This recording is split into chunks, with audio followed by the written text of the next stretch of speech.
Fine. Hello everyone, I hope आप लोगों ने डिप्रिसिएशन चैप्टर्स के जो मैंने आपको डिप्रिसिएशन चैप्टर के अंदर जो आपको सम्स मैंने दिए थे करने के लिए आपने वो किए होंगे और आप टाइम टू टाइम घर पे होमवर्क भी सॉल्व कर रहे हो, राइट। अब आपके दिल की इच्छा पूरी होगी, आपको बहुत सारा कुछ होमवर्क मिलने वाला है ग्रेजुअली और हम लोग धीरे धीरे वो कवर करेंगे, don't worry about it, right. But अभी के लिए फिलहाल I will come back to the very important concept और पॉइंट कि हम लोग एक बार एक सम लेते हैं जिसमें सब कुछ कवर करने की कोशिश करें। देखो एग्जाम में क्या क्वेश्चन आएगा वी डोंट नो, एग्जाम में किस एरिया में पूछ सकते हैं we don't know, but at least we can make ourself prepared for both the kind of things. That is एकदम सिंपल सम भी है और एकदम डिफिकल्ट है, तो दोनों के लिए हम कहीं ना कहीं प्रिपेयर्ड रहेंगे। काफी बार they surprise you by asking some basic thing, तो जो 11th के रिगार्डिंग जो थोड़ा बहुत बेसिक रहेगा वो भी पूछा जाएगा और उसके ऊपर का भी पूछा जाएगा, राइट। अनफॉर्चुनेटली जो सम्स है वो दूसरे वाले टाइप, जो नए टाइप्स के सम ज्यादा है हमारे बुक में, इवन मॉड्यूल में भी, क्योंकि इंस्टीट्यूट एक्सपेक्ट करता है कि आपको जो बेसिक डिप्रिसिएशन है वो पहले से आता है। हम इंटरेस्टेड हैं उसके आगे वाले कॉन्सेप्ट्स में जो शायद आज से पहले आपने नहीं पढ़े। पर प्रॉब्लम ये है कि जो इंस्टीट्यूट हमसे एक्सपेक्ट करता है कि ऑलरेडी आपको आ चुका रहेगा या आता रहेगा, वो भी काफ़ी हद तक सच नहीं है, क्योंकि हमने जो 11 में पढ़ा था वो शायद पहली बात तो पढ़ा ही नहीं था। 11th का कौन याद रखता है, पागली को 11th स्टैंडर्ड 11th वो भी याद रखने का, अरे पगले, अरे मजाक क्या कर रहे हो, वो थोड़ी याद रखने की चीज़ है। तो इसलिए हम लोग उसके रिलेटेड चीज़ों को वापस डिस्कस कर रहे हैं। मैं आपको वापस एक बार याद दिला दूँ हमारे चैप्टर का फ्लो कैसे चल रहा है। और चैप्टर का फ्लो बहुत सिंपल है। हमने पहले इस चैप्टर के बेसिक्स देखे, अगर आपको याद होगा तो इसमें थियरी, इंट्रोडक्शन, बाकी सारी चीज़ें मैंने आपको कराई थी। फिर उसके बाद हम लोग सेकेंड रीडिंग पे आए थे जिसका नाम था मेथड्स। किस चीज़ के मेथड्स थे? Methods of calculating depreciation. इस मेथड में हम लोग क्या कर रहे थे, डिप्रिसिएशन क्या कर रहे थे, कैलकुलेट। इसमें बहुत सारी मेथड्स थी पर हमने दो ही मेथड कवर किए, दैट इज स्ट्रेट लाइन और डब्ल्यू। उसका तीसरी हेडिंग के ऊपर अपन लोग आए, that is methods of recording depreciation. और ये जो तीसरा हेडिंग था मेथड्स ऑफ रिकॉर्डिंग डिप्रिसिएशन, इसी पे तो अपना मेन एरिया चल रहा है। इसी के ऊपर तो हमने चार्ज टू एसेट और प्रोविजन फॉर डिप्रिसिएशन, ये दो मेथड्स देखी थी, याद है। उसका तो हमने डब्ल्यूडीटी का एक बहुत अच्छा सम भी सॉल्व कर लिया, इलस्ट्रेशन 6 भी कर लिया। इलस्ट्रेशन में आपने किया रहेगा, एक बेसिक क्वेश्चन है, राइट। क्या होमवर्क में 3, 4, 5 प्रैक्टिकल प्रॉब्लम भी आपको दिए गए थे। आई होप आप लोगों ने ट्राई किया रहेगा और आपको थोड़ा बहुत तो आया रहेगा, राइट। अब मैं उसी कैटेगरी के कुछ सम स्टार्ट कर रहा हूँ। मैं आपको वापस मेरे एक मन का एग्जाम्पल दूंगा, एक सम दूंगा जो आप लोगों को एक कंप्रिहेंसिव सम है, जो आप लोगों को मेरे साथ सॉल्व करना है। इसमें कुछ पार्ट में आपको होमवर्क दूंगा, आप घर पे खुद होकर ट्राई करेंगे एंड फिर हम उसके ऊपर का दिमाग लगाएंगे और लॉजिक अप्लाई करेंगे कि किस तरीके से वो समझानी चाहिए। अब मैं आपको एक और एक एग्जांपल दूंगा, एक बेसिक प्रॉब्लम जहाँ पे हम बाकी सारी चीज़ें कवर करेंगे। देखो मैं आपको समझा दूँ प्रॉब्लम क्या है। मुझे प्रॉब्लम क्या है इस चैप्टर में। इस चैप्टर में जब आप इंस्टीट्यूट की मॉड्यूल देखते हो तो इंस्टीट्यूट के मॉड्यूल में क्या किया है, आपको अगर मेथड्स ऑफ रिकॉर्डिंग डिप्रिसिएशन में दो मेथड है, एक है चार्ज टू एसेट और एक हमारा favourite provision for depreciation, right. अगर आपको याद होगा तो लास्ट लेक्चर में आपको मैंने टाइप्स ऑफ प्रॉब्लम्स बता दी थी, जहाँ पे आपको क्वेश्चन में एक एसेट दिया जाता है, काफी क्वेश्चन में आपको एक एसेट खरीद के उसको बेचने के लिए बोला जाएगा, या क्वेश्चन में एक नहीं मल्टीपल एसेट्स रहेंगे, उसमें से कुछ खरीदा कुछ सेल किया, इस तरीके के कॉम्बिनेशंस लग सकते हैं। याद आ रहा है सबको? तो ये बेसिक तरीके के सम्स हैं जो आपने ऑलरेडी पहले कभी तो देखे रहेंगे, जो ऑलरेडी आपके पहले कभी तो सिलेबस में आपने सुना रहेगा या आइडिया आ गया रहेगा ऐसे सम्स। प्रॉब्लम क्या है, आपके बुक में मेजर सम्स जो दिए गए ना वो चार्ज टू एसेट वाले दिए गए, प्रोविजन फॉर डिप्रिसिएशन के ऊपर कवरेज नहीं किया गया। पर तो इसका ये मतलब बनता है कि sir provision for depreciation institute नहीं पूछना चाहता, नहीं ऐसा नहीं है। प्रोविजन फॉर डिप्रिसिएशन इनफैक्ट इतना इंपॉर्टेंट है कि आगे के सीए इंटरमीडिएट लेवल के अंदर इसके ऊपर कई सारे सम्स हैं। इस कॉन्सेप्ट में बहुत सारे सम्स आगे इंटरमीडिएट लेवल पे बहुत सारे। तो प्रोविजन फॉर डिप्रिसिएशन इंपॉर्टेंट है कि नहीं, इसका जवाब डेफिनेटली है कि इंपॉर्टेंट है। फाउंडेशन लेवल पे इंपॉर्टेंट है, इंटरमीडिएट पे तो है ही।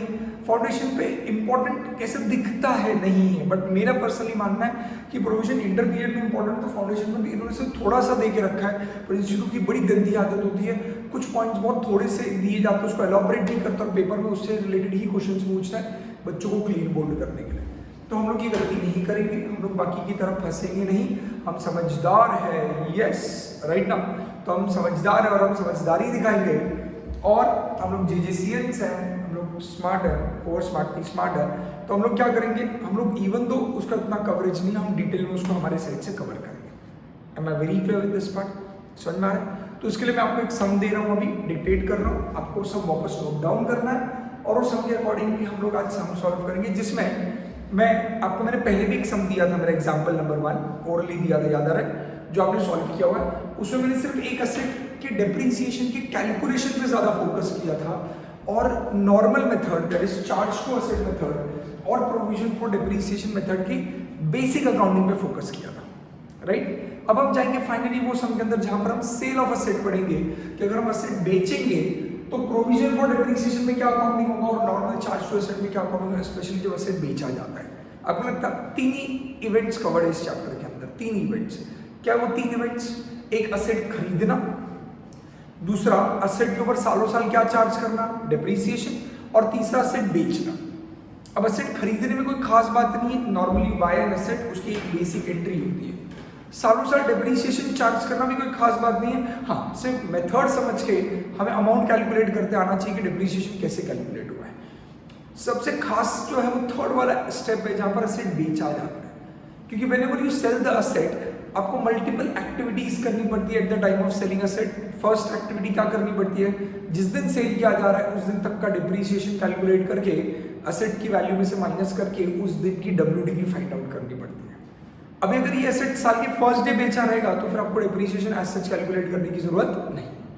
बट अगर आपने साल के बीच में, मिड में, कभी तो कंटिन्यूइंग ईयर के कहीं तो समवेयर अराउंड द ईयर कहीं पे बेचा रहेगा अगर आपने एसेट को, तो आपको ईयर ऑफ सेल तक का डेप्रिसिएशन कैलकुलेट करके एसेट को माइनस करके उसमें से एसेट को उसके sale of date of sale की वैल्यू तक लाना पड़े, उस दिन की वैल्यू कैलकुलेट करनी पड़ती है। फिर उसमें से हम सेल वैल्यू माइनस करते हैं and comparing that WDV on date of sale और sale value we get to know what is the amount of profit और लॉस। ये तो हो गया कैलकुलेशन का पार्ट, प्लस इसकी अकाउंटिंग भी समझनी पड़ती है। तो 2-4 चीजें हैं जो हमें समझनी है, तो आज हम वो सारे डाउट्स एंड सारे इफ्स एंड बट्स कवर करेंगे डिटेल में। इसमें ये जो एक सम है, महासम है, अगर आप ये सम समझ गए तो आई फील आपको आगे ये वाली कैटेगरी जो मैं पहले करा रहा हूँ, कौन सा वाला, मेथड्स ऑफ कैलकुलेटिंग डेप्रिसिएशन में SLM और WDV, दो ही मेथड, आगे के 4 मेथड अभी तक हमारे बाकी सीखने के लिए। और सबसे important method of recording depreciation में चार्ज टू एसेट और provision for depreciation crystal clear हो जाएगा अगर आप मेरे वाले अभी वाले सम के साथ बने रहेंगे, जिसमें आपको जर्नल भी करना है, लेजर भी करना है, कॉम्प्रिहेंसिव हम पापा सम लेंगे और वो पापा सम के अंदर हम लोग सारी कैटेगरी, सारे बच्चे, सारे ग्रैंड बच्चे जो भी रहेंगे, अक्खा परिवार, बीवी, उसके बच्चे, बच्चों की बीवी, सारी वैरायटी, अक्खा फैमिली ट्री बना के पूरा का पूरा क्या परिवार डेप्रिसिएशन चैप्टर के अंदर 99% आने वाले सारे परिवार के ट्रांजेक्शंस के परिवार को हम पढ़ेंगे यहाँ पर। डन? स्टार्ट करें? चलो तैयार है क्या? पक्का? बढ़ जाए आगे? श्योर? चलो तो नोट डाउन दी क्वेश्चन, सबने बुक निकाल लिया? फाइन। चलो, कोविड एंटरप्राइजेस, हाँ COVID, कोविड एंटरप्राइजेस, मनोज ठीक, बॉट अ मशीनरी,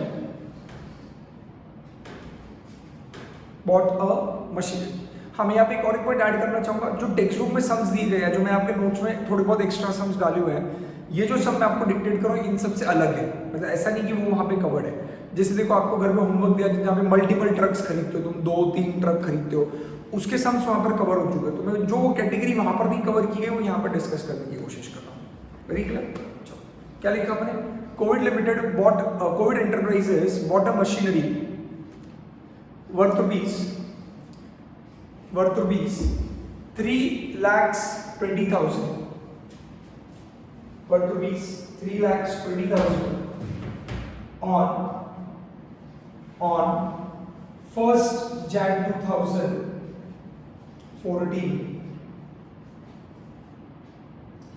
बराबर, on 1st Jan 2014, full stop. Carriage paid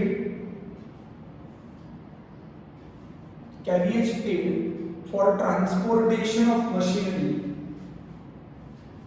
Carriage paid for transportation of machinery was rupees 30,000 full stop, was rupees 30,000, full stop. On 1st April 2015, ऊपर क्या लिखा था, 1st Jan 14 था, सबने ध्यान में। अब मैं बोल रहा हूं on 1st April 2015 additional machinery was bought, additional machinery was bought for rupees 1 lakh, full stop.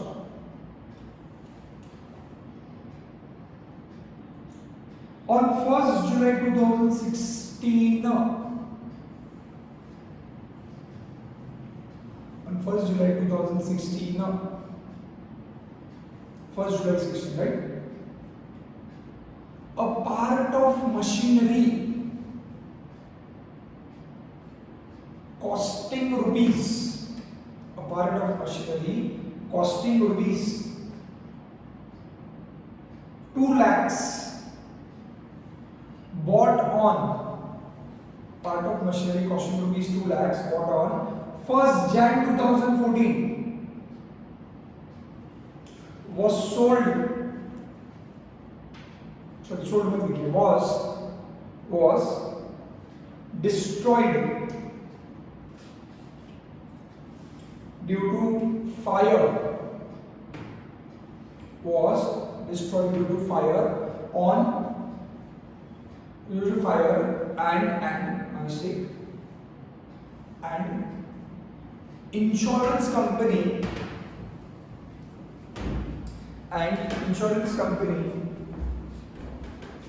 gave the claim of rupees, insurance company gave the claim of rupees 1,10,000. पर आप समझदार हो, मैंने ऐसे नहीं बोला एडमिटेड द क्लेम, बोला insurance company gave the claim rupees 1,10,000, बराबर, full stop. On the same date, new machinery was bought for rupees 3 lakhs. On the same date, new machinery was bought for rupees 3 lakhs. Full stop. Depreciation is charged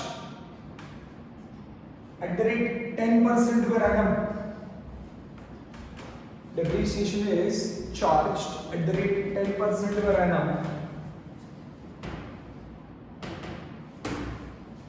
as per straight line method, as per straight line method, as per straight line method on 31st December every year, on 31st December every year, full stop.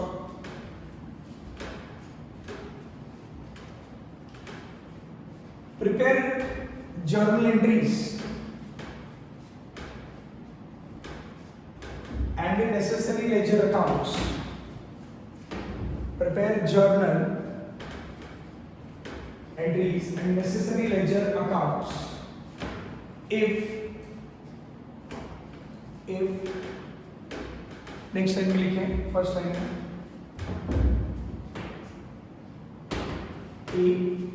A depreciation is charged to asset,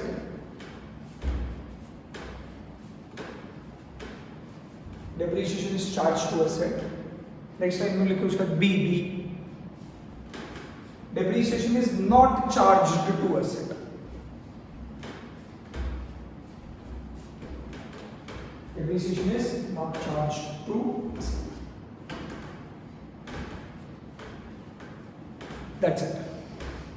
अब आपको दो तीन चीजें सम से समझनी है. सबसे पहली चीज, मैंने आपको इस सम के अंदर SLM WDV दो नहीं दिया, सिर्फ SLM दिया हुआ है. हाँ, अकाउंटिंग में दोनों मेथड पूछिए, वेर मैंने आपको लास्ट में पूछा when depreciation is charge to asset और when depreciation is not charge to asset. अब आई होप आप इतने समझदार हो. जब मैं कह रहा हूँ not charge to asset, automatically हम प्रोविजन मेथड फॉलो कर रही है, हमें समझ जाना है, ये बताने की जरूरत नहीं. SLM मेथड है, सिंपल 10% रखा हुआ है, डिप्रिसिएशन का रेट लिखा गया 10% उधर, राइट? नहीं रहेगा तो लिख दे वहाँ पे 10% रेट ऑफ डिप्रिसिएशन बोला अपने ऊपर, right? 10% straight line method, done. अभी आपको समझना है यहाँ पर 2-3 चीज़ें कि आपको स्ट्रेट लाइन मेथड में नॉर्मल मेथड से अकाउंटिंग करना है, मतलब कैलकुलेशन करते हो, कैलकुलेट कौन से मेथड से करोगे? Straight line method. रिकॉर्ड कौन से मेथड से करोगे? चार्ज टू एसेट भी करोगे और प्रोविजन फॉर डिप्रिसिएशन, दोनों मेथड यूज होंगी, हाँ कि नहीं? हाँ ना? So you have to follow both the methods. पर कैलकुलेशन की तो एक ही मेथड, इजंट इट सो? इसमें 2-3 चीजें मुझे समझानी, बट वो सब सॉल्व करते करते हम समझेंगे, फिर समझाऊंगा आपको। बट एक चीज ध्यान में रखें, मेथड अकाउंटिंग की कोई भी हो, आई रिपीट, मेथड अकाउंटिंग की चार्ज टू एसेट हो या प्रोविजन फॉर डिप्रिसिएशन हो, कोई भी मेथड हो, वर्किंग नोट पे कोई फर्क नहीं पड़ता। जो आप टेबल बनाते हो ना वर्किंग का, उसमें कोई फर्क नहीं पड़ता आपका, क्योंकि वो वर्किंग नोट टेबल में तो आप सिर्फ क्या कर रहे हो? डिप्रिसिएशन की अमाउंट कैलकुलेट कर रहे हो। वो वर्किंग नोट से डेबिट क्रेडिट नहीं हो रहा है, डेबिट क्रेडिट रिकॉर्डिंग की बात है, इजंट इट वेरी सिंपल? तो बनाए फटाक से वर्किंग नोट। पहले स्टार्ट विद द सॉल्यूशन। मैं पहले इधर पूरे बड़े अक्षरों में वर्किंग नोट बनाऊंगा, यहाँ पे ध्यान देंगे आप, राइट? आप मुझे यहाँ पर हेल्प करेंगे, फिर हम उसके ऊपर आएंगे। आप उसे वर्किंग नोट कह सकते हो, काफी लोग उसे वर्किंग टेबल के नाम से भी कहते हैं, whatever want you can just give it the name. मैं एक पार्ट बना के यहाँ से रब करूंगा, आपको ध्यान रखना है, राइट? चलिए, अब आपको पता है जब हम वर्किंग नोट बनाने जाते हैं तो हमें पहले पता होना चाहिए कि हम इस टेबल में कॉलम कौन से बनाएंगे। तो मैंने आपको पहले से कहा हुआ है, देखो सबसे पहला और बेसिक कॉलम बच्चा जानता है क्या बनता है आपका? डेट। दूसरा बेसिक कॉलम हर कोई जानता है क्या बनता है? पर्टिकुलर्स, इजंट इट सो? अब आप मशीनरी वाइज जाओगे। अब यहाँ पर सम में बहुत खास बात है, मैं एक्सपेक्ट कर रहा हूँ कि आपने सम एक बार पढ़ लिया हुआ है। अगर आपको ऐसा लगता है तो आप एक बार पॉज करके पूरा सम पहले पढ़ लें, फिर डिस्कशन में पार्टिसिपेट करें। सम में अगर आपको पता होगा तो क्या स्टोरी हुई है, मैंने पहले एक एसेट खरीदा 3,50,000 रुपीज का, है क्या ऐसा? फिर मैंने एक वापस एसेट खरीदा कितने का? 1 लाख रुपीज का। फिर तीसरे स्टेप में आपको कहा है कि एसेट डिस्ट्रॉयड हो गया। अब यहाँ पर एक बहुत इंपॉर्टेंट पॉइंट समझना है, एसेट डिस्ट्रॉय हो गया और डिस्ट्रॉय होके आप लोगों को क्या हुआ? इंश्योरेंस कंपनी ने क्लेम दिया, मे बी वो मशीनरी इंश्योर्ड होगी, आपने उसका इंश्योरेंस निकाला होगा, इसलिए इंश्योरेंस कंपनी ने आपको पैसा दिया। अब ध्यान से समझ में क्या बोल रहा हूँ बेटा, अगर तू एसेट बेचता तो एसेट बेच के तुझे पैसा मिलता, यहाँ पर एसेट डिस्ट्रॉय हो रहा है और इंश्योरेंस कंपनी तेरे को पैसा दे रही है। मेरी बात समझना यार, एसेट डिस्ट्रॉय हो रहा है और इंश्योरेंस कंपनी पैसे दे रही है। नॉर्मल कोर्स में तो एसेट बेचता और पैसे मिलता, दोनों सिनेरियो में वर्किंग पूरा सेम है, क्योंकि अल्टीमेटली दोनों सिनेरियो में कॉन्सिक्वेंस क्या है? तेरे बिजनेस में से एसेट जा रहा है, बदले में पैसा आ रहा है, राइट? तो बदले में तेरे को रिटर्न में पैसा आ रहा है, इधर तू बाकायदा सेल कर रहा था इसलिए पैसा आ रहा था। आज के समय एसेट डिस्ट्रॉय हो रहा था और इंश्योरेंस कंपनी से पैसा आ रहा है। तो मेरी बात अच्छे से समझ बेटा, कैलकुलेशन सेम होगा, 99% एंट्री भी सेम है, लॉजिक भी पूरा सेम है। तो सेल करता तो जो लॉजिक आता है वो यहाँ पर आएगा। तो अगर इस समय में वो डिस्ट्रॉयड बाय फायर की जगह पे सोल्ड फॉर ₹1,10,000 भी बोल देता तो भी वर्किंग पूरा सेम होता। तो समझ में आ रहा है? मैं सेल के केस में और उसके केस में, डिस्ट्रॉय होने के केस में अकाउंटिंग सेम है, क्योंकि दोनों केस में पैसा मिल रहा है। अगर वो अनइंश्योर्ड होता तो क्या, तो मैं सम सॉल्व करता हूँ बताता हूँ, बट फिलहाल इंश्योर्ड मशीनरी था इसलिए आपको इंश्योरेंस कंपनी से थोड़ा क्लेम मिल रहा है, ये आपको ध्यान रखना है। तो आपको पहले समझना है, वो ठीक है, वो तीसरा स्टेप है। पहला हुआ मैंने एक मशीनरी खरीदा, वापस एक मशीनरी खरीदा, फिर मैंने जो पहली मशीनरी थी उसका पार्ट डिस्ट्रॉय हुआ। But it is very important, पूरी मशीनरी नहीं डिस्ट्रॉय हुई, या अगर सेल होता तो पूरी मशीनरी नहीं बेची है, मैंने ओरिजिनल मशीनरी का सिर्फ क्या बेचा है? पार्ट बेचा है, पार्ट, इजंट इट सो? और फिर बाद में मैंने फोर्थ स्टेप में वापस एक नया मशीनरी खरीद लिया। ऑब्वियसली डिस्ट्रॉय हो चुका है, मेरा बिजनेस कैसे चलेगा? मेरे को नई मशीनरी खरीदनी पड़ेगी, क्योंकि मैंने नई एडवांस टेक्नोलॉजी वाली शायद बड़ी मशीनरी खरीद ली, इसलिए नई मशीनरी जो खरीदी वो 3 लाख रुपीज की थी, राइट? और कंपेरेटिवली सेकंड मशीनरी सिर्फ 1 लाख की थी। Is that very clear? अब जब भी ये सम आता है, ये केस को मैं क्या नाम देता हूँ? ये पार्ट ऑफ द एसेट वाला केस है, जहां पे तेरा डिस्ट्रॉय या सेल क्या हो रहा है? पूरा एसेट नहीं हो रहा, एसेट का पार्ट हो रहा है। तो बेटा जब भी तो वर्किंग नोट बनाता है ऐसे केस में जब भी तो वर्किंग नोट बनाता है तो तेरे को पहले ही क्या करना है? वो पार्ट जो तू आगे जाके बेच रहा है, वो पार्ट जो आगे जाके डिस्ट्रॉय हो रहा है, उसको पहले ही तू अलग कर लेगा वर्किंग के अंदर, पहले उसको तू डिफरेंशिएट कर लेगा वर्किंग के अंदर। बड़े ये वर्किंग तो एसेट खरीदने वाले दिन पे नहीं कर रहा है, एसेट बेचने या डिस्ट्रॉय होने वाले दिन पे वर्किंग कर रहा है। तो आज तेरे को पता है कि तूने जो एसेट खरीदा था, कितने का खरीदा था, 3,20,000 में 30,000 का और खर्चा किया था, मतलब 3,50,000 का जो तूने टोटल मशीनरी खरीदा था, उसमें से 2 लाख रुपए का, उसके अंदर का पार्ट जो 2 लाख रुपए का, वो आगे जाके सेल या डिस्ट्रॉय हो चुका है। तो तेरे को ऑब्वियसली खरीदते दिन नहीं पता था कि आगे जाके कुछ होने वाला है, बट आज जब तू ये वर्किंग बना रहा है तब तुझे पता है कि इसमें से 2 लाख रुपए का एसेट अलग है और उसका ट्रीटमेंट अलग होना पड़ेगा, क्योंकि वो बीच में से ही सेल या डिस्ट्रॉय हो चुका है। तो तू यहाँ पर क्या करेगा, देखो पता है तेरी मशीनरी क्या आएगी, 1 आएगी। मशीनरी 1 में तो पहला पार्ट बनाएगा, नॉर्मल से मतलब तो उसको सोल्ड और अनसोल्ड बोलते हैं।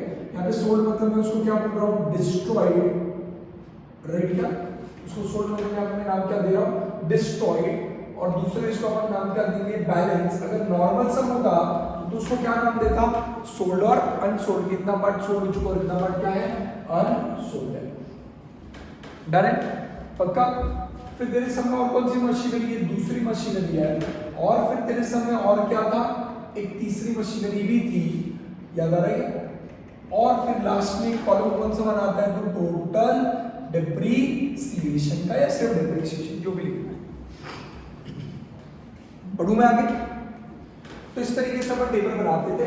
अगर अपन पहले क्या करेंगे, सबसे पहले सब नोट डाउन कर लेंगे, वर्किंग नोट बना लेंगे, समझेंगे क्या चल रहा है। क्या सब लोग इधर उधर मेरे साथ, एवरीवन पक्का? चलो वर्किंग नोट में क्या क्या का पहले मुझे बताएं, फिर मैं आपको टाइम दूंगा लिखने के लिए। पहले मेरे साथ यहाँ पे बात करें फास्ट। तो ये यहाँ वो पेंसिल और इसके नीचे रख दो, चल पेन भी तू नीचे रख जल्दी, यहाँ पे ध्यान दे। मुझे पता क्या होगा सबसे पहले, बोल जल्दी फास्ट, क्या हुआ सबसे पहले? पहला डेट क्या आया, पहला तो ईयर एंडिंग क्या है, बताना जल्दी। डिसंबर है, राइट? तो तूने ऐसे कब खरीदा था, 1 जनवरी 2014 को पहला परचेज किया था। कितने का परचेज किया था तुमने, टोटल 3,50,000, पर 3,50,000 में से पहला भी कितने का डिस्ट्रॉय हो चुका है, 2 लाख रुपीस का असेट आगे जाके क्या हो चुका है, डिस्ट्रॉयड हो चुका है क्या तुम्हारे साथ? और 1,50,000 का जो बैलेंस बचा रहेगा, जो अनडिस्ट्रॉयड रहेगा, जो कंटिन्यू होगा उसको। अगर ये सेल वाला सब होता तो 2 लाख को सोल्ड और उसको अनसोल्ड का नाम दे देता। ये क्लियर? हम क्रोनोलॉजिकली वर्किंग नोट बनाते हैं, डेट वाइज बनाते हैं। तो 1 जनवरी 14 को तूने परचेज किया, उसका अगला परचेज तूने किया था 1 अप्रैल 2015 को किया था। अब 1 अप्रैल 15 अगले साल में चला जाता है, तेरा अकाउंटिंग ईयर क्या है, दिसंबर है। देखो हर ईयर के एंड में, ईयर का एंड कब आएगा, 31 दिसंबर। थोड़ा यहाँ पर लिख रहा हूँ, और ठीक है, आई होप सबके बोर्ड में ही आ रहा है। कल की वीडियो में एक प्रॉब्लम आया था कि वो थोड़ा आखिरी का पार्ट कट गया था, राइट? तो मैंने उसके इमेजेस डाले हुए हैं आपके टेलीग्राम चैनल पे, कि बोर्ड पे जो लिखा हुआ तो क्या पार्ट था। डन? तो 31 दिसंबर 14 की बात है, इस ईयर में हम क्या कैलकुलेट करेंगे, डिप्रीसिएशन। दिख रहा है सबको? चलो डिप्रीसिएशन आएगा, परसेंटेज क्या है, 10% है। मेथड क्या है, स्ट्रेट लाइन मेथड है। पहले साल में वैसे भी फर्क नहीं पड़ता स्ट्रेट लाइन या WDV है। अगली बात मुझे बताओ, ये set through out the year use हुआ है या part of the year use हुआ है? तो पूरा through out the year use हुआ है। तो तू क्या करेगा, 2 लाख का क्या लेगा, 10%। 2 लाख का 10% कितना आता है, 20,000। 1,50,000 का 10% कितना आता है, 15,000। डन? क्या टोटल डिप्रीसिएशन तेरा कितना आ गया, सिंगल अगर कंटिन्यू करूँ तो टोटल डिप्रीसिएशन कितना आ गया, 35। अब अपन क्या निकालेगा, बैलेंस। बैलेंस कौन से डेट का आएगा, 1 अप्रैल 15 क्या बोलना, 1 जनवरी 15। भाई मेरे कौन सा ईयर है, कैलेंडर ईयर। तो पहला साल कौन सा था, 2014। 1 जनवरी 14 से लेके कब तक चला, 31 दिसंबर 14। अब अगला साल कब से शुरू होगा, 1 जनवरी 15। 1 जनवरी 15 को क्या आएगा तेरा बैलेंस। तो 2 लाख में से 20 गया, ये सेट का बैलेंस कितना हो गया, 1,80,000। 1,50,000 में से 15 गया, कितना आ गया बोल जल्दी, 1,35,000। बाकी तो कुछ नहीं होता। अब जो दूसरा साल शुरू हुआ, दूसरे साल में बीच का डेट था 1 अप्रैल 15 को, तूने वापस क्या किया, दूसरा असेट परचेज कर दिया। पक्का? तो दूसरा मशीनरी परचेज किया। बेटा ये कॉलम दोनों पहले मशीनरी के ही पार्ट्स हैं, तो दूसरा मशीनरी परचेज किया, कितने रुपीस का, 1 लाख रुपीस का। डन क्या? तो 1 अप्रैल 2015 को यहाँ पर आ गया। अब इस साल में और कुछ नहीं हुआ तो लास्ट डे चला जाएगा 31 दिसंबर 2015 को क्या आ जाएगा, डिप्रिसिएशन। अब बोल मेथड कौन सी है, स्ट्रेट लाइन है, तो स्ट्रेट लाइन मेथड है तो वापस 1 लाख का 10% कितना आएगा, 20,000। 1,50,000 का 10% कितना आएगा, 15,000। और जब 1 लाख का 10% आएगा क्या, अरे बोलना, 1 लाख का 10% आएगा क्या? अब कैसे कैलकुलेशन होगा, 1 लाख का 10% फॉर कब खरीदा था, अप्रैल। तू ही बता, साल में अप्रैल से लेके कितने मंथ्स होते हैं, 9 मंथ्स। तो इनटू क्या, 9/12, बता कितना आता है, 7,500 आता है क्या, शायद ना।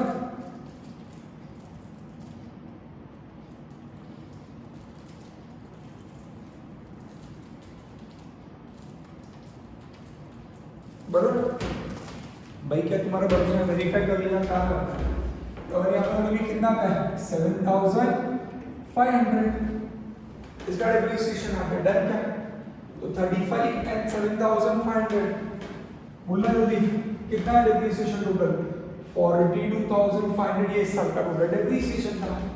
अब अपन क्या करेगा, अगले साल आएगा फाइनली, अगला साल बोल 1 जनवरी 2016 क्या आएगा, बैलेंस 1,20,000 माइनस बैलेंस कितना, 1,60,000। 1 2 1 मतलब 1 to 1 कैलकुलेशंस करें, 1,35,000 में से 15,000 माइनस 1,20,000। सच्ची ना, पक्का ना, सिंपल। और 7,500 मतलब 92,500। ये गड़बड़ कर दिया मैंने, सॉरी। ये यहाँ पे आ जाता था 42,500। चलो, और उसके बाद फाइनली जिस साल का इंतजार था उस साल में आ गई, घड़ी आ गई। अब कौन से साल में हम एंटर कर रही है, सेल। सेल कब बताया मैंने आपको, बोलना जल्दी, सेल कौन से डेट में बोला आपको, बोल जल्दी। 1 जुलाई 16 है गाइस, डन। तो 1 जुलाई 16 को क्या होगा, आजा। अब मैं इसको सेल बोलूं, डिस्ट्रक्शन बोलूं, मैं वापस बोलूं, वर्किंग सेम है, थोड़ा सा 99% सब सेम है, 1% से उसका कैलकुलेशन नाम चेंज हुआ, कैलकुलेशन वही चल। तो तेरे को पता है आज ये एसेट, पहला एसेट डिस्ट्रॉय हो गया, पता है क्या, तो डिस्ट्रॉय जाने के लिए क्या करना पड़ेगा, उसको क्या कैलकुलेट करना पड़ेगा, डेप्रिसिएशन। क्या सारे एसेट्स का डेप्रिसिएशन 1 जुलाई 16 को होगा, नहीं, सिर्फ किसका, जो डिस्ट्रॉय हो रहा है, जो सेल हो रहा है। 1,60,000 पे 10% रुक गया, नहीं, किस पे लूंगा, 2 लाख, क्योंकि कौन सा मेथड है, स्ट्रेट लाइन। 2 लाख का कितना परसेंट, 10%, कितने मंथ्स के लिए, 1 जुलाई को होगा, तो जैन फेब मार्च अप्रैल मई जून जुलाई, जुलाई भी कंसीडर करो क्या, बिल्कुल नहीं, क्यों, जुलाई 1 तारीख को बेच दिया है, डन, पक्का। तो 2 लाख का 10% for how many months, 6 months. 2 lakh का 10% 20,000, 6 मंथ्स का 10,000, यहाँ पे 10,000 माइनस टोटल डिप्रिसिएशन कॉलम में हमने बताया इधर हमने 10,000 का डिप्रिसिएशन दिया, डन। वापस आएगा क्या, बैलेंस। ये सारी घटनाएं कौन से दिन की है, 1 जुलाई 16, date of sale, done. Balance आया 1,60,000 से 10,000 गया, बैलेंस कितना, 1,50,000। आगे ना आए, हाँ बोल रहा है, अरे 1,50,000 बैलेंस है। और बैलेंस 1,50,000 का है अपना, अपन क्या बोलेगा यार, अपन इसको अगर ये बेचता तो तुझे सेल प्राइस देगा, बराबर क्या, पर अपन अभी सेल नहीं वर्ड लिखेगा, अपन क्या बोलेगा, इसको कंपेयर किससे करेगा, सेल प्राइस से करेगा। इस बार पैसा कहाँ से मिल रहा है अपन को, इंश्योरेंस, क्या क्लेम, इंश्योरेंस क्लेम कितना मिला, 1,10,000। तो जो एसेट की मेरे एसेट बुक वैल्यू 1,50,000 थे, बेच के कितना मिला, 1,10,000। क्या हुआ, लॉस। फर्स्ट नाम क्या देगा इसको, अपन लॉस ऑन सेल नहीं बोलेंगे, क्या नाम देंगे, loss on destruction, loss due to fire, जो भी नाम देने दे सकते हो। मैंने फिलहाल इसको लॉस लिखा है, सिर्फ सेल होता तो सेल प्राइस आता है। हर होगा मैंने किया कितने का, 40,000। पर आपका मन नहीं भरा, आपने इसी दिन यही मनोज दिन 1 जुलाई 16 को इधर आग लग रही थी, आपने उधर ऑर्डर दे दिया दूसरे मशीनरी की, आपने परचेज किया, क्या परचेज किया, नई मशीनरी, मस्त। इस बार कितने की मशीनरी, भाई जिंदगी यही है, जिंदगी आपको एक कदम पीछे खींच के आपको जंप मार के 4 कदम आगे जाना। आपकी 2 लाख की मशीनरी चल गई, आपने 3 लाख की मशीनरी खरीद ली, भाई हम छोटे काम नहीं करते। लगेज खरीद लिया, खत्म हो गया खरीदने को, और कुछ नहीं तो बस खरीद लिया, दैट्स इट। और ईयर का एंड 31 मार्च क्या, नहीं दिसंबर 2000 क्या 16, क्या कैलकुलेट होगा, डेप्रीसिएशन। पहले एसेट के सोल्ड वाले पार्ट में नहीं, पहले एसेट के बैलेंस वाले पार्ट में यस। कॉस्ट कितना है, 1,50,000 का 10% कितना आया, 15,000। ये 92,500 हो गया, नहीं कॉस्ट कितना है, 1 लाख का 10% कितना आया, 10,000। सच्ची, फिर अगला क्या है तेरा, 3 lakhs का 10% बट फॉर कितने मंथ्स, 6 months। डन क्या, तुम इधर वर्किंग कर देते हो, 3 लाख का 10% फॉर 6 months, तो 30 का आधा कितना होता है, 15। ऐसे क्या करता, 15 है क्या, तो द डेप्रिसिएशन कितना आ गया, 15 30 एंड इज टोटल डेप्रिसिएशन कितना है तेरा, 40। और आखिरी में फिर फाइनली क्या कैलकुलेट होगा, हमारा क्या रहा, बैलेंस। पहले एसेट में कुछ बैलेंस है ना, उसके बाद 1,20,000 में से पक्का शॉप तो कितना है, 1,05,000। सच्ची क्या, अरे पक्का, इधर 92 में से 10 गया, कितना आया, 82,500। इधर कितने का लिया, 3 लाख में से 15 क्या, कितना है, 2,85,000। इज दैट वेरी क्लियर, ये समझ में आ रहा है पक्का। चलो पहले वर्किंग नोट लिख लो, पहले कुछ हेडिंग मत दे, वाई ए बी कुछ भी, पहले बेसिक वर्किंग नोट, उसके बिना सम ही शुरू नहीं होगा। डन, चलो अपडेट करिए फास्ट।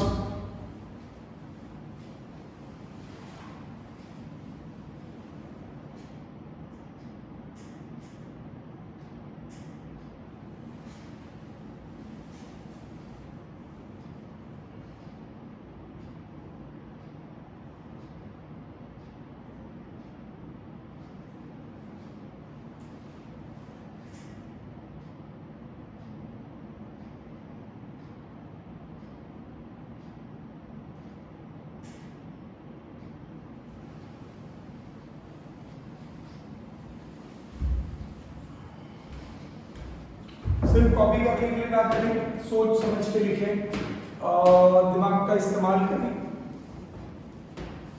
जब मैं आपको कह रहा हूं दिमाग का इस्तेमाल करें, मतलब डरे नहीं, मेरा आप पे पूर्ण विश्वास है कि आपके पास है, राइट, श्योर।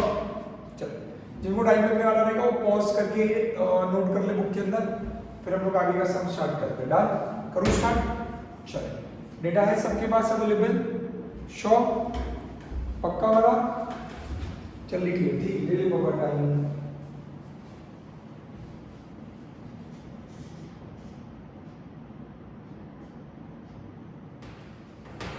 फाइन, सो आप लोगों ने वर्किंग टेबल लिख लिया है। अभी हम लोग फटाक से क्या स्टार्ट करेंगे, रिकॉर्ड करना चालू करेंगे, अकाउंटिंग करना स्टार्ट करेंगे, डेबिट क्रेडिट करना स्टार्ट करेंगे, राइट। सो अब एग्जांपल नंबर 2 में हो, आप सबसे पहले ए केस लिख दोगे। आपका ए केस क्या था, केस नंबर ए क्या था, where depreciation is not charge to asset, right. क्या डेप्रिसिएशन जब असेट को चार्ज नहीं होता तब वाला ए केस था, क्या था, अरे depreciation is charge to asset, normal accounting होता है, कुछ भी हर एक चीज में हाँ बोलोगे। एक केस कौन सा है, where the depreciation is charge to asset, मतलब नॉर्मल वाला अपना अकाउंटिंग, राइट। अब नॉर्मल अकाउंटिंग के अंदर where depreciation was charge to asset, जो एक केस था उसके अंदर हमें जर्नल भी बनाना है, अकाउंट भी बनाना है, अकाउंट में मशीनरी अकाउंट भी बनेगा और डेप्रीसिएशन अकाउंट भी बनेगा। फटाक से स्टार्ट कर दे क्विकली। कोई लिखेगा नहीं, कोई ड्रॉ नहीं करेगा। ये नीचे पेंसिल नीचे, यस पेन, तू स्केल पेंसिल नीचे रख जल्दी। यहाँ पे ध्यान दे, यहाँ पे हम लोग भी फटाक से सम सॉल्व करना स्टार्ट करेंगे। आगे सब लोग लिखे। चलो अब सीक्वेंशियली चलेंगे। मैं आधा सम सॉल्व करूंगा, फिर आपको टाइम दूंगा लिखने के लिए, आप तब लिखेंगे। स्टार्टिंग में सब बहुत बेसिक है, सबको क्वेश्चन टाइम में आपके सामने वर्किंग नोट है, क्विकली नोट डाउन करेंगे। शुरू कहाँ से करेंगे? बोल बोल बोल जल्दी। कहाँ से शुरू करेंगे? सबसे पहले आएगा क्या? 1 Jan 2000 क्या तो बड़ा करके बस 1 Jan 2000 क्या 14 क्या है 1 Jan 14 को शुभारंभ होगा। असेट खरीदा, असेट कितने का खरीदा? तो बैंक अकाउंट डेबिट होगा। बोल नहीं करूँ बैंक डेबिट, तू जो बोलता हो वही, अब जो बोलो ये मालिक लोग बोला क्या सही है? Machinery account debit to bank. Working note में तूने पहले मशीनरी को अलग अलग पार्ट में रखा था, यहाँ पर तो ऐसा कोई जरूरत नहीं है। अकाउंटिंग पूरा क्यूमुलेटिव होता है, तो तेरा एसेट कितने का खरीदा? 3,50,000 डन। अब क्या होगा? जब तूने 3,50,000 का मशीनरी खरीदा, मैं क्या करूंगा? जर्नल एंट्री करूंगा, इमीडिएटली पोस्टिंग करूंगा। तो पोस्टिंग करने जाऊंगा तो डेट क्या थी? 1 Jan 2014। तो क्या आएगा? बोल जल्दी। बैंक क्या लिखूं? 3,50,000। अब क्या होगा? पहले साल में आपको हेल्प चल रही थी, आपको पता है हम लोग अकाउंटिंग करते हैं, कोई कोरोना जी नहीं चलता। पहला अकाउंटिंग ईयर जो 2014 था उसको तो एंट्री नहीं है। यहाँ पर ध्यान, पेन पेंसिल नीचे, डिस्कस करके टाइम दे रहा हूँ आपको। इसके बाद इमीडिएटली लिखने के लिए 31 दिसंबर 14 को क्या आ जाएगा? Depreciation to machinery. देखो मैंने लास्ट कॉलम में वर्किंग नोट टेबल के लिखा था टोटल डेप्रीसिएशन कितना था? 35,000। हाँ ना, तो 35,000 हमारा डेप्रीसिएशन। तुरंत क्वेश्चन करेंगे आपको कि कौन सा अकाउंट डेबिट हो रहा है? डेप्रीसिएशन अकाउंट हमने बनाया है क्या? हाँ, तो डेप्रीसिएशन को डेबिट करेंगे 31 दिसंबर 2014 टू मशीनरी। अमाउंट कितना? 35,000। सेकेंड इफेक्ट कहाँ गया? 31 दिसंबर 14 बाय डेप्रीसिएशन अमाउंट 35,000। क्या आपको पता है जो डेप्रीसिएशन आप चार्ज करते हो उसको इमीडिएटली कहाँ ट्रांसफर करना पड़ता है? P&L तो 31 दिसंबर 2014 profit and loss account debit to depreciation 35। थोड़ा फास्ट जा रहा हूँ, प्रीवियस हमने डिस्कस किया हुआ है। आपको पता है पोस्टिंग का तो एक ही इफेक्ट आएगा क्योंकि मैंने P&L अकाउंट बनाया नहीं है। तो 31 दिसंबर 14 by profit and loss account. Depreciation account बड़ा ही खूबसूरत अकाउंट होता है, दरवाजे से आता है, खिड़की से चला जाता है, खुला और बंद कर दिया, खत्म। तो पहले मैंने क्या किया? जर्नल एंट्रीज, फिर क्या किया? वत्स पोस्टिंग, फिर क्या किया बच्चा? अब क्या करना? बैलेंसिंग।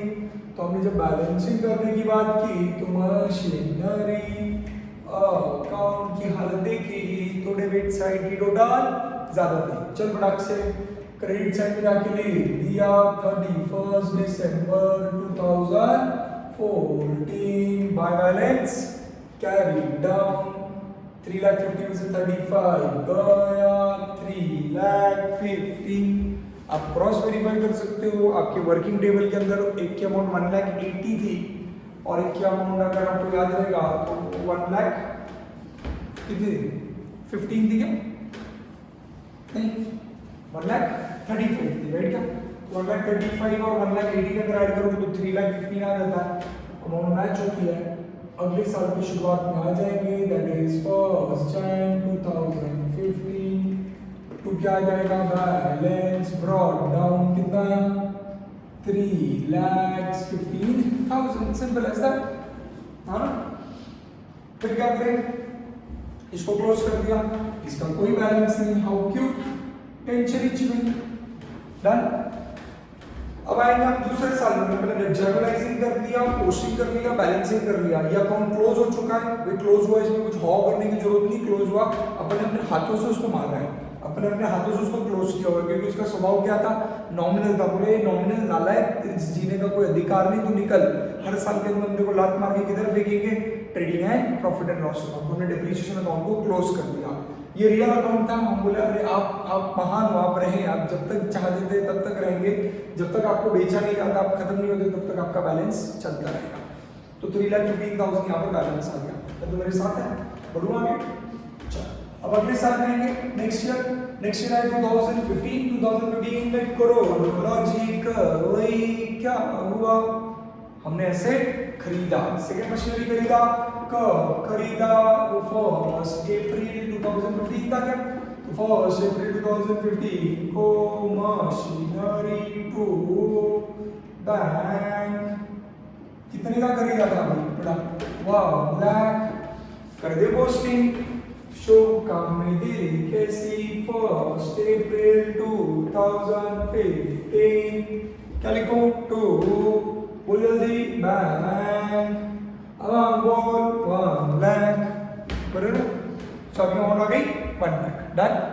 फिर अपन क्या करेगा सीधी सारी जिंदगी कोई टेंशन नहीं 31 दिसंबर 2015 ईयर में हम क्या करेंगे डिप्रिसिएशन टू मशीन पता नहीं आपने देखा है कि वर्किंग नोट में आपका अमाउंट लिखी कितनी है 42,500 राइट 20,000 15,000 तो 35 होता है और ऊपर का 9,500 सॉरी 7,500 दैट वाज 42,500 देखा सबने वर्किंग नोट अपना डिप्रिसिएशन बोले तो 42,500 अब एंट्री क्या करेंगे एंट्री तो कर दी छोड़ पोस्टिंग क्या करेंगे सॉरी पोस्टिंग करते वक्त हम कहाँ जाएंगे डेबिट में क्या लिखेंगे डेबिट में आकर 31 दिसंबर 15 तो क्या आएगा मशीनरी कितना अमाउंट आएगा 42,500 सेकंड पे कहाँ जाएगा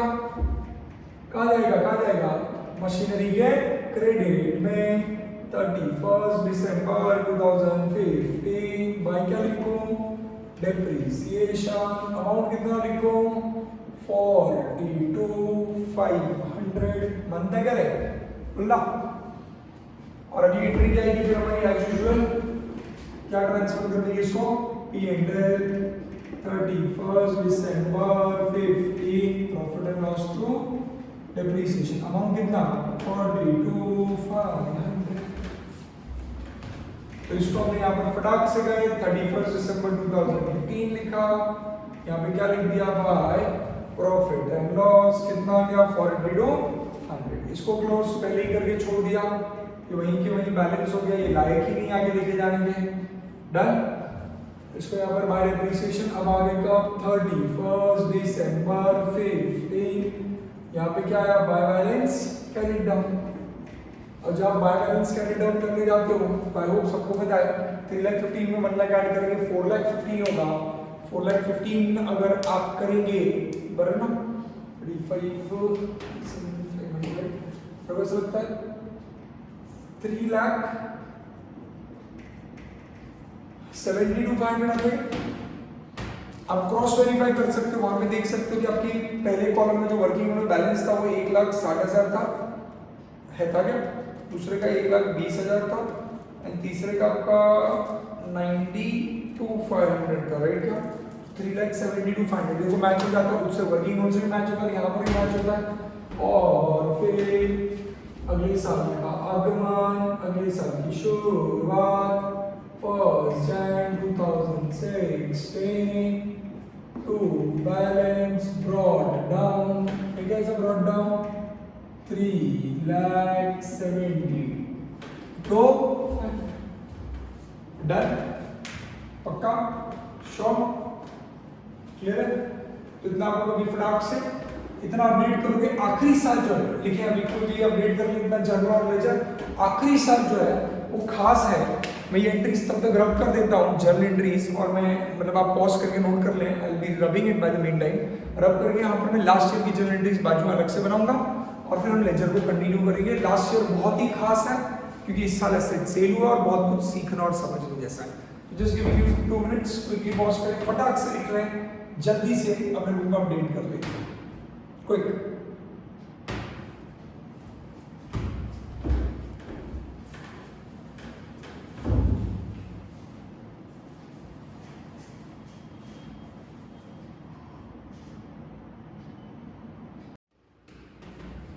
फाइन, आज आखिरी ईयर में अभी तक की हमारी परिस्थिति क्या है, हमने 2 साल का अकाउंटिंग कर लिया है।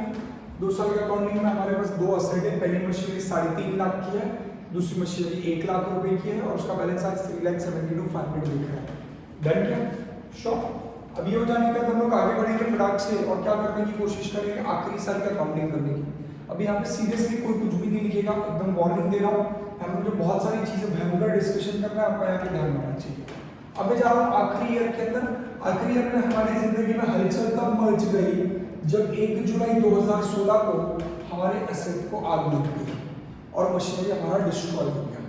अगर हमारा मशीनरी डिस्ट्रॉय ना भी होता और अगर सेल भी होता तो भी हम वही अकाउंटिंग करते जो मैं अभी करने जा रहा हूँ, राइट? पूरा सेम है। क्या फर्क है दोनों में, डिस्ट्रक्शन और सेल में, वो बताऊंगा। बाकी जब तक मैं कुछ नहीं बोल रहा, पूरा सिमिलर स्टेप्स है। पहला आपने वर्किंग नोट में किया हुआ, उसकी एंट्री होगी यहाँ पर। मैं यहाँ पे एंट्री डिस्कस कर रहा हूँ, उसका पोस्टिंग डिस्कस कर रहा हूँ। अगर आपको याद होगा मैंने आपको बताया था कभी भी ऐसे सेल होता है तो 3 इफेक्ट्स लेने पड़ते हैं, 3 आइटम्स के इफेक्ट्स लेने पड़ते हैं। एक डेप्रिसिएशन कैलकुलेट करके रिकॉर्ड करना पड़ता है, दूसरा सेल वैल्यू की हम एंट्री करते हैं, कितना पैसा मिला, तीसरा प्रॉफिट या लॉस की एंट्री करते हैं।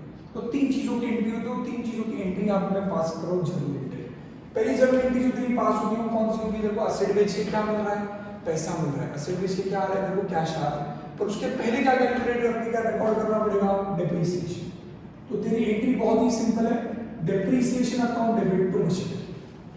नॉर्मली आज तक डेप्रिसिएशन कब कैलकुलेट होता था? ईयर एंड में। ये ऐसा अजीबोगरीब सिचुएशन कब होता है? जब असेट सेल होता है या डिस्ट्रॉय होता है कि आप आपका depreciation date of sale and date of destruction में कैलकुलेट करते हो। अदरवाइज डेप्रिसिएशन हमेशा लास्ट डेट में कैलकुलेट होता है। Everyone knows that, right?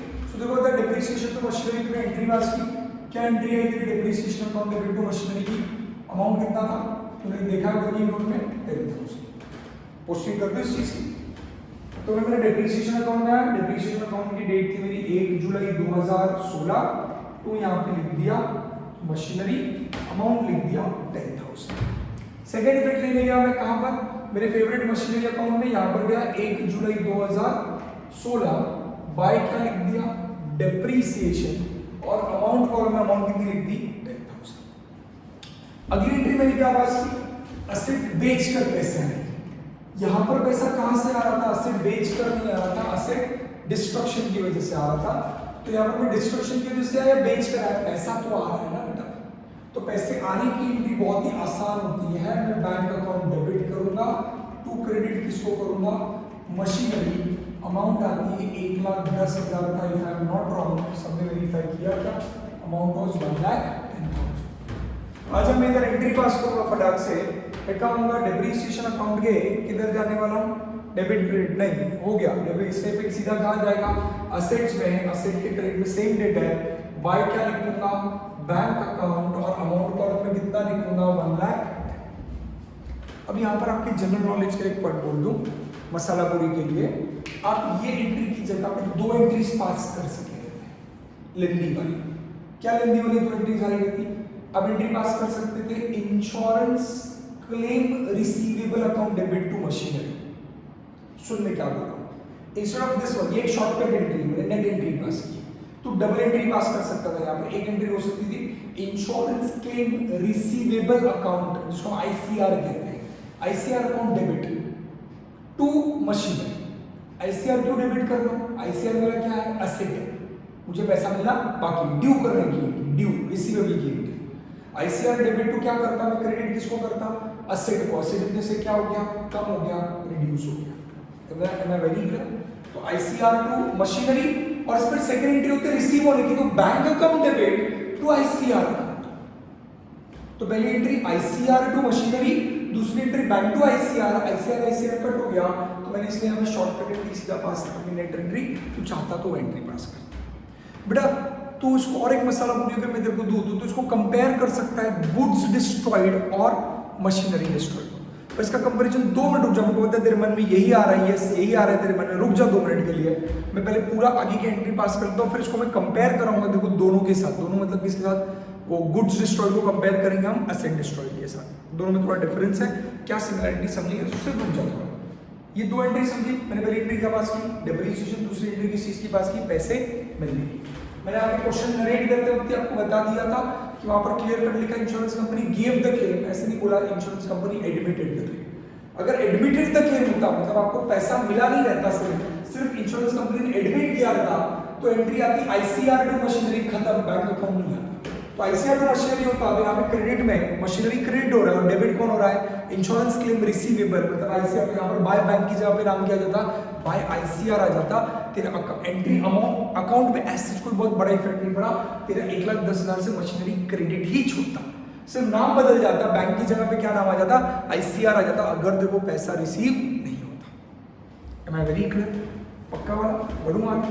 तो मैंने कहा था देखो बेटा 3 एंट्रीज होती है, एक एंट्री होती है डिप्रिसिएशन की, एक होती पैसे मिलने की, या जैसे अभी बताया ड्यू होने की, नहीं मिल रहा है तो कम से कम ड्यू हो रहा है उसकी एंट्री होती। तीसरी एंट्री कौन सी होती बेटा तेरे? लॉस और प्रॉफिट की। यहाँ पर लॉस हो रहा है तो लॉस होता है, तो लॉस अकाउंट खुद क्या होता है? हमेशा डेबिट होता है, लॉस अकाउंट डेबिट होता है, तो loss account debit to machinery. अब यहाँ पे लॉस अलग अलग तरीके के हो सकते हैं, तो जो भी नाम रहेगा लॉस, जैसे इस बार मैं नाम दूंगा लॉस बाय फायर। अब क्या नाम देते लॉस का? Loss on sale of machinery, ऐसा नाम लेते थे अपन। मैं क्या ले रहा हूँ? Loss by fire. वजह ठीक है लॉस की, जो भी रहेगी नाम, अकाउंट का नाम उस हिसाब से रिप्रेजेंट किया जाएगा। तो यहाँ पर अब देख लो मशीनरी अकाउंट वापस क्रेडिट होगा, क्या लिखूंगा यहाँ पर मैं? Loss by fire. किसी को याद है कितना अमाउंट का लॉस था? 4040। तो मेरे 3 एंट्रीज आ गई, अगर तू समझ पा रहा है। 3 एंट्रीज, पहली एंट्री किस चीज की आई? डेप्रिसिएशन की, दूसरी एंट्री किस चीज की आई? पैसे मिलने की, तीसरी कौन सी? लॉस की। 3 एंट्रीज दिखी क्या? अब यहाँ पर अगर तू चाहता तो तू इसको कंबाइन भी कर सकता है जर्नल एंट्री को। तू बोलेगा सर तेरे मन में ये ख्याल आया सर इसको कंबाइन मार दूं, तीनों जगह पे मशीनरी क्रेडिट है तो एक साथ कंबाइन मार दूं। Depreciation account debit 10,000, bank account debit 1,10,000, loss by fire account debit 40, तो 10 1,10 40 1,60। एक ही बार में मशीनरी को 1,60 से क्रेडिट करना, अल्टीमेटली मशीनरी को क्रेडिट 1,60 का ही गया हुआ है। मैं 3 जर्नल एंट्री अलग लिखने की बजाय उसको एक कर दूं, क्या मेरी इंक बचेगी, मेरा पेज बचेगा, मेरे नरेशंस बचेंगे। ऐसा नहीं, इतना बड़ा शॉर्टकट बता। मेरा ज्यादा से ज्यादा सजेशन है अगर कोई इतनी इच्छा हो उसको मर्ज करने की तो इस एक एंट्री को अलग रख और ये दोनों एंट्रीज को चाहिए तो मर्ज कर।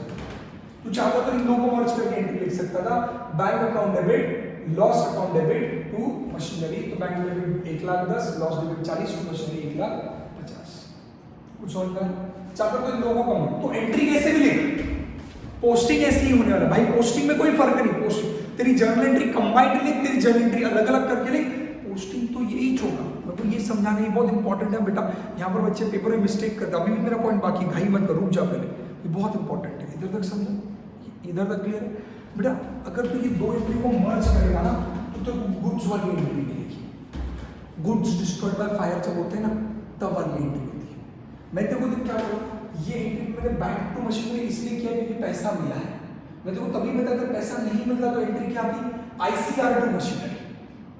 बराबर, तो तेरे गुड्स वाले जो एडजस्टमेंट जो आज तक पड़े हैं, जहां पे गुड डिस्ट्रॉयड बाय फायर था, आज क्या डिस्ट्रॉयड हो रहा है? मशीनरी डिस्ट्रॉयड बाय फायर हो रहा है। तो डिफरेंशिएट कर पा रहे हैं? तो अगर देखो इस सिनेरियो को उसके साथ कंपेयर करना है तो 2 मिनट के लिए मैं इधर रफ में लिख रहा हूं मैं, अगर तेरा इसकी एंट्री कंबाइन होती और 2 मिनट के लिए बैंक में पैसा नहीं आता, यहाँ पर क्या आ जाता? आईसीआर अकाउंट आ जाता। अगर बैंक में पैसा नहीं आता तो तू 2 मिनट के लिए इस एंट्री को ऐसा समझ आईसीआर है, आईसीआर है। तो तेरा आईसीआर टू मशीनरी और लॉस बाय फायर, मतलब तू एंट्री क्या करता है यहाँ पर? ICR account debit, insurance claim receivable debit.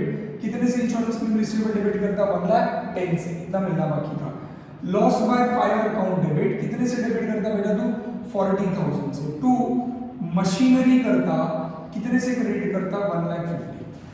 मतलब तेरी जिस दिन आग लगी उस दिन मशीनरी की कीमत कितनी थी? 1,50,000। समझ में आ रहा है? बोलेगा नहीं ना सर, ये जो 3,72,500 है इसकी टोटल कैसे है? अगर आपको याद होगा 1,60,000, 1,20,000 और 92,500। देखो मेरे पास टाइम नहीं है, वापस बच्चे जैसे एक एक चीज एक्सप्लेन करूँ। तो बोलते तीनों अमाउंट की total was 3,72,500। I hope you are comfortable, right? इसमें से ये वाले एसेट की बात चल रही है 1,60,000 वाले।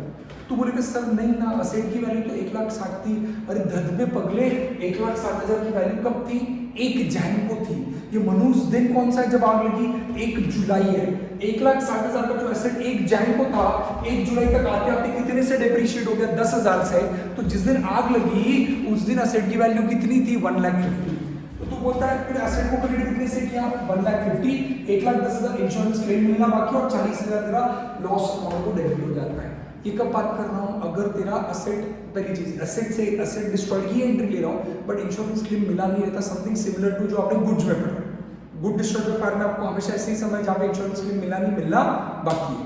तो जब मिलना बाकी होता है तो बैंक से कौन सा अकाउंट को डेबिट कर? तो आईसीआर। अभी अगर गुड्स होता तो बेटा सेम एंट्री होती, सिर्फ इधर मशीनरी की जगह पे नाम आ जाता ट्रेडिंग अकाउंट।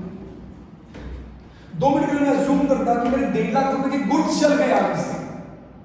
मैं जूम कर रहा हूँ, एग्जांपल को थोड़ा चेंज कर रहा हूँ। मैं आपको फॉर एग्जांपल ये कहूँ कि 1,50,000 रुपए के 1,50,000 रुपीस के गुड्स डिस्ट्रॉयड बाय फायर है, जिसमें से इंश्योरेंस कंपनी ने 1,10,000 का क्लेम दिया है। तो तू क्या इफेक्ट लेता बता? असेट में जाके क्या लिखता? असेट फाइल अकाउंट में असेट में जाके क्या लिखता? Insurance claim receivable 1,10,000। वही हो रहा है। आईसीआर को डेबिट करूंगा तो अल्टीमेटली आईसीआर अकाउंट जाके कहां दिखेगा?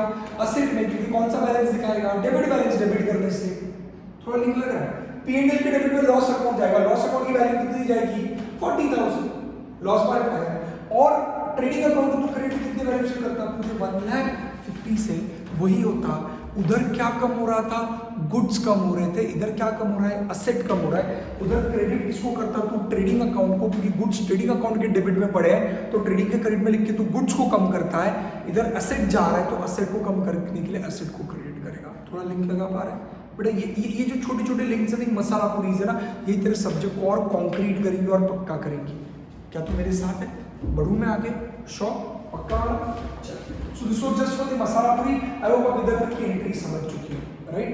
और 1 जुलाई को और एक अनहोनी हुई। क्या हुआ 1 जुलाई को? बता जल्दी हमारे साथ। वही 1 ही जुलाई चल रहा है वापस, हमने और एक मशीनरी खरीद लिया। आप समझ पाए पहली चीज? आई होप इधर तक का सबको क्लियर है। बढ़ू मैं आगे? क्या हो चुका है? मेरा सेट बेचा जा चुका है। आपको पता है क्रेडिट साइड की टोटल कितनी? 1,60,000। डेबिट साइड की टोटल कितनी?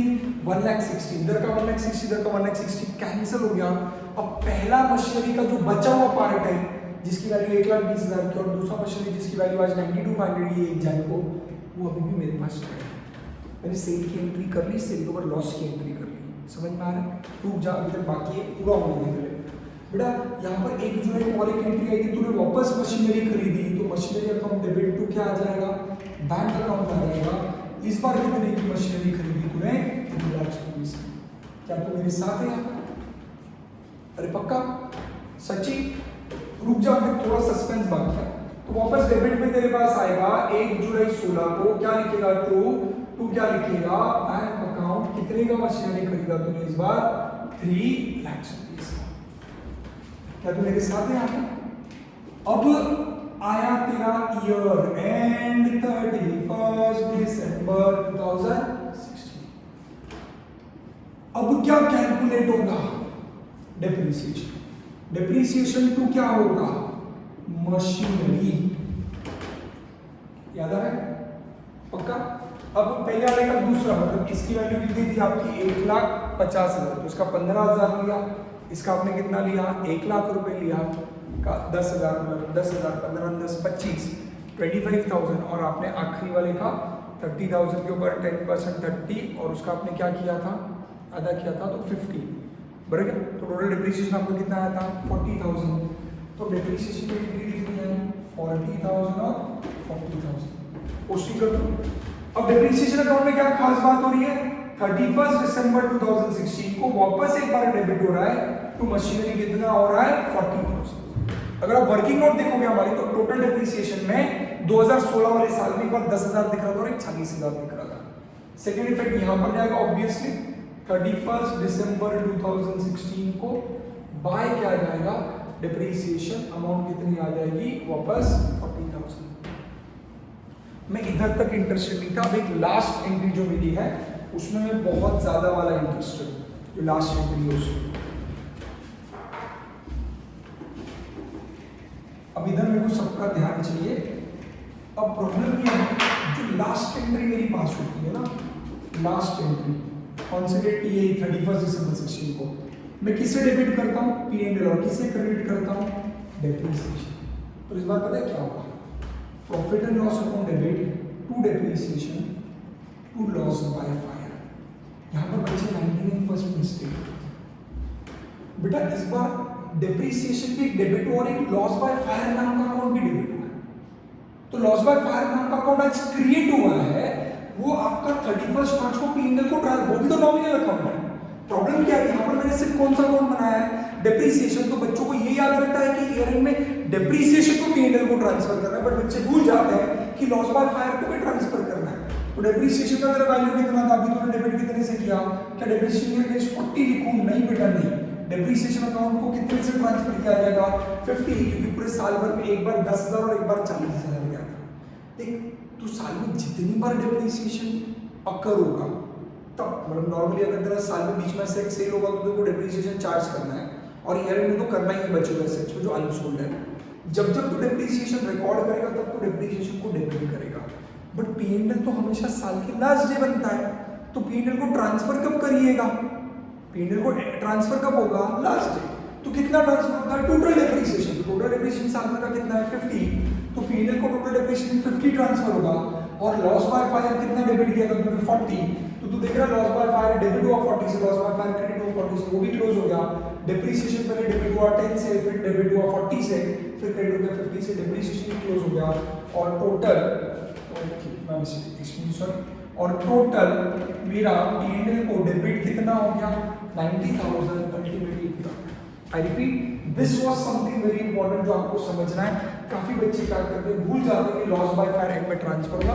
काफी बच्चे क्या करते हैं, यहाँ पर बाय लॉस बाय फायर की जगह पे या loss on sale of machinery की जगह पर बाय प्रॉफिट एंड लॉस यहीं पे लिख देते हैं 1 जुलाई को। ये भी गलत है। 1 जुलाई को तो P&L नहीं लिखेगा, 1 जुलाई को तो loss by fire loss on sale नाम से अकाउंट लिखेगा, और वो लॉस बाय फायर या लॉस ऑन सेल जो अकाउंट रहेगा वो 31 मार्च को ट्रांसफर होगा। एम आई वेरी क्लियर, इधर तक समझ में आए।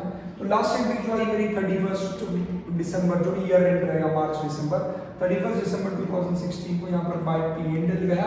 इधर कितना जाएगा, एंट्री कितनी आएगी, 50। ये अकाउंट पूरी तरीके से मेरा क्लोज हो गया। अब मैं आता हूँ अगर मशीनरी अकाउंट की तरफ, तो मशीनरी में ऑब्वियसली क्या बचेगा मेरा, बैलेंस। वो आप एक बार आपकी लेवल पे निकाल लें क्या आता है बैलेंस, को बैलेंस नंबर आएगा। क्या सब मेरे साथ है क्या, पक्का? तो 2 मिनट में फटाफट करके बैलेंस लो। 1 लाख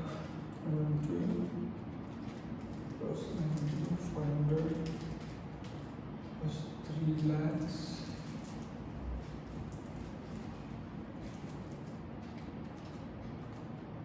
470 to 500 आते हैं। और वहां पर भी जो आपका बैलेंस आएगा तीनों का टोटल वो मैच कर लेना, दैट विल बी 4,72,500। और आप सबको पता है अगला तारीख 1 जनवरी 2017 को डेबिट में, राइट, 1 जनवरी 2017 को डेबिट में तो क्या आ जाएगा, balance brought down amount will be 4,72,500। Is that very clear? बढ़ू मैं आगे, श्योर, पक्का? चलिए, तो आप इतना अपडेट करेंगे, मैं आपको थोड़ा समझा देता हूँ, पहले क्या, पहले सुन ले। अब इतना अपडेट करेंगे, इतना अपडेट करके इसके आगे आप वापस 3 पेजेस छोड़ोगे, राइट? कम से कम 3 पेजेस लगेंगे, 3 साढ़े 3 पेज आप छोड़ के रखें इसके आगे, क्योंकि हम बी पार्ट करूँगा, मैं कल के लेक्चर में डिस्कस करूँगा बी पार्ट, जहाँ पर हम क्या करेंगे, सेम सम को वापस सॉल्व करेंगे प्रोविजन फॉर डेप्रिसिएशन मेथड के अंदर। क्या आप लोग मेरे साथ हैं यहाँ पर? और आप लोगों को घर पे क्या करना है, मैं आपको आगे घर पे 1-2 सम और दे रहा हूँ, आपको वो ट्राई करना है घर पे ऑनेस्टली एकदम अच्छे से, राइट? आपको पता होगा हमने अभी इलस्ट्रेशंस छोड़ दे, फिलहाल इलस्ट्रेशंस नहीं होंगे हमारे, हम लोग फिलहाल प्रैक्टिकल प्रॉब्लम्स पे आएंगे। अब की अगर प्रैक्टिकल प्रॉब्लम में बात करूँ तो मेरे हिसाब से आपने 3, 4, 5 ट्राई किया हुआ है, आपको 6th and 7th ट्राई करना है WDV मेथड के अंदर। वापस बोल रहा हूँ 3, 4, 5 हो चुका है, 6 and 7 ट्राई करना है, पर इसके लिए जगह छोड़ देनी है क्योंकि हमारा मतलब बी पार्ट बाकी है। 4 पेजेस, 3 से 4 पेजेस इसके लिए छोड़े। उसके बाद आप क्वेश्चन नंबर 6 और 7 घर पे ट्राई करेंगे प्रैक्टिकल प्रॉब्लम्स का। और प्रैक्टिकल प्रॉब्लम का 6 and 7 ट्राई मतलब सॉल्व ही करना है, सिंपल है। आपके लिए घर पे एक चैलेंज सम है, challenge, that is question number 1 practical problem का। Practical problem question number 1 challenge है बेटा, करके दिखा दे, मजा आ जाएगा। और वो भी सिस्टमैटिक, शॉर्टकट नहीं, अच्छे से, मतलब पेपर में तेरे को मार्क्स मिलने जैसा सम सॉल्व करना है, तो वो करके दिखा दिया, मान जाऊंगा मैं। चैलेंज, ओपन चैलेंज है तेरे लिए, एकदम ब्रेन टीजर है तेरे लिए। देखता है किसमें कितना है दम, तो आपको घर पे कौन सा सॉल्व करना है। पहले आप ये अभी अपडेट करोगे बोर्ड पे से, फिर उसके बाद आप क्या करोगे, आगे इसका क्या करोगे, इसके लिए 4 पेज छोड़ोगे, उसका क्वेश्चन नंबर 6 और 7 सॉल्व करोगे प्रैक्टिकल प्रॉब्लम का। पहले 6 and 7 सॉल्व कर लो, फिर आप वो वाला कंप्लीट करोगे। कल के सब में, कल के लेक्चर में मैं इसका बी पार्ट कराऊंगा, फिर मैं आप लोगों का पहला क्वेश्चन कराऊंगा जो घर पे ब्रेन टीजर में आपको दूंगा, वो मैं डिस्कस करूंगा और देखेंगे कि कितने लोगों ने सही तरीके से सॉल्व किया, किसमें कितना है दम, कौन अपना घर पे बैठ के भी दिमाग यूज कर पा रहा है, और फिर आगे बढ़ेंगे। कल शायद कल के लेक्चर में ये 2 ही चीजें हो पाएंगे। Done, fine. सो इतना अपडेट कर लें, तब तक के लिए हम यहीं पर रुकेंगे। Have a nice time, bye bye, take care. करें फटाक से लिख लें।